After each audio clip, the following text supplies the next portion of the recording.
Negotiating peace with Russia is more dangerous than the war itself, and I'll prove it to you in the next few minutes. January 24, 2026. Ukrainian, Russian, and United States diplomats are in Abu Dhabi negotiating a ceasefire. Everyone finally together in one room after months talking about peace. During the meeting, Vladimir Putin gives the order. 396 drones and missiles are launched against Ukraine, Kyiv, and other cities are hit. 80% of the country is left without electricity. Within hours, while their diplomats were talking about peace, Russia was bombing Ukrainian civilians. To make matters worse, outside temperatures were minus 15 degrees and hundreds of thousands of families were left in the dark, in the cold, without heating. Russia had just crossed a line and Ukraine, well, wasn't going to let that slide. On the night of January 25th, Ukrainian missiles cut through the dark sky toward Russian territory. The explosions are massive. Giant fires lighting up the night. What happened in the following hours in Belgorod was brutal and devastating. Now the Russians were freezing in the dark. Keep watching because I'm going to show you the impressive details of the Ukrainian retaliation.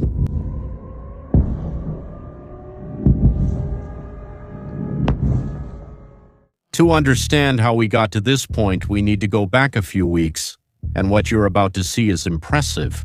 Since the beginning of this winter, Russia has dramatically intensified its attacks. These are not isolated attacks, it's a systematic campaign.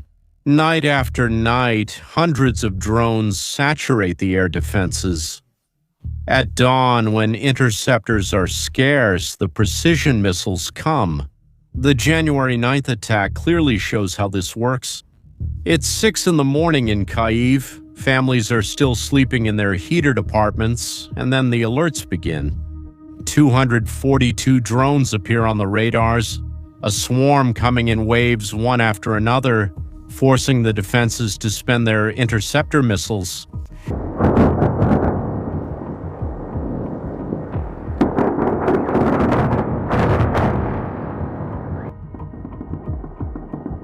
Before we continue, can I quickly show? And when the operators start to wonder if they'll be able to shoot them all down, here come the missiles.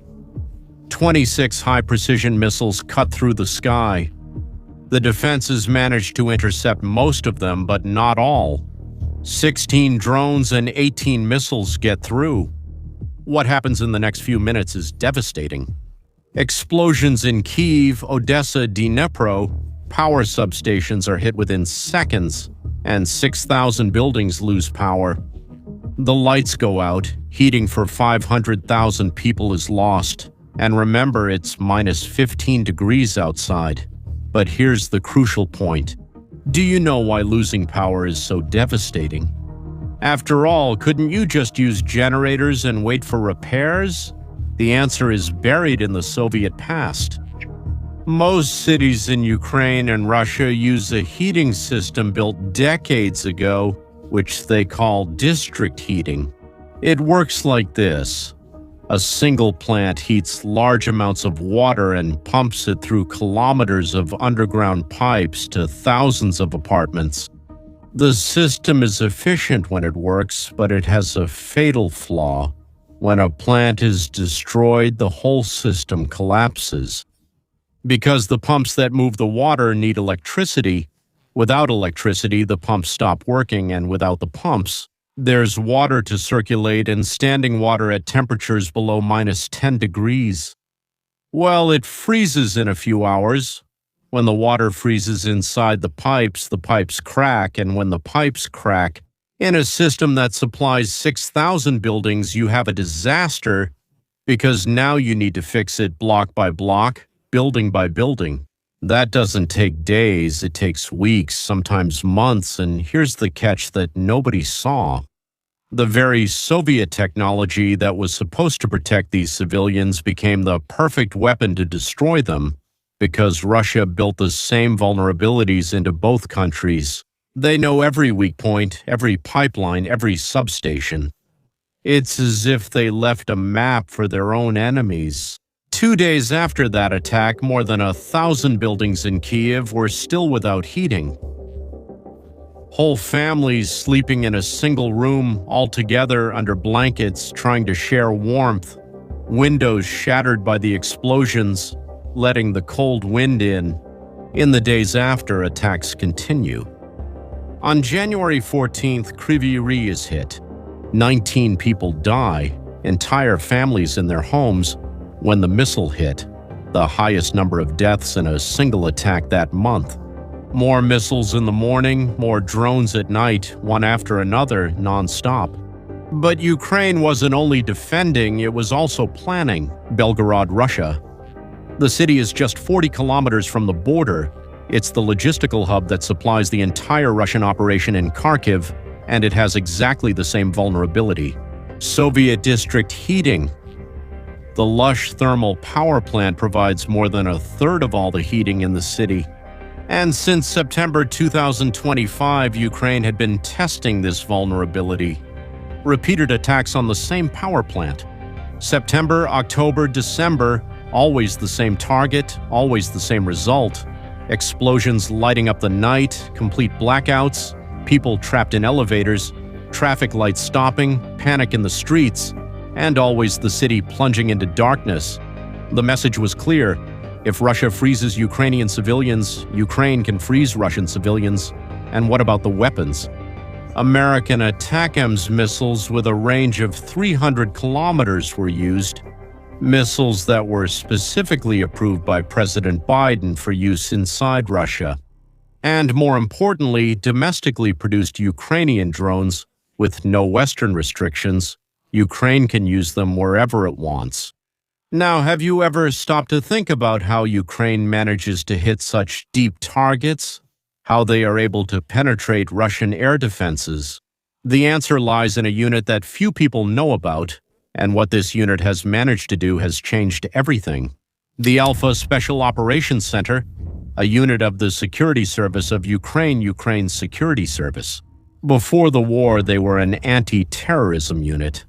Now they're hunters of Russian air defense systems, and their specialty is destroying the S-400, the most advanced system Russia has. Each battery costs between $300 and $400 million. It's what protects Russian airspace from missiles and drones. And then on June 3, 2024, they achieved a historic milestone. For the first time in the war, an S-400 is destroyed on Russian soil.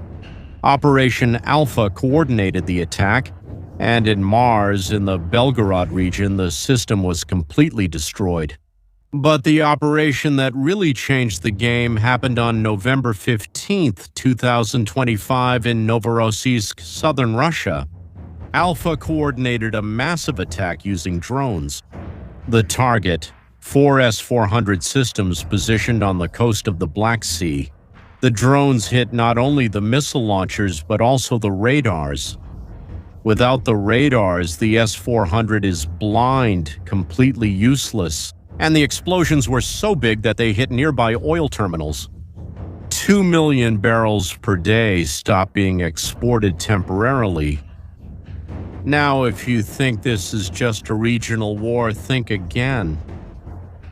When power plants are destroyed, when oil terminals shut down, industrial production collapses, and the whole world feels the impact.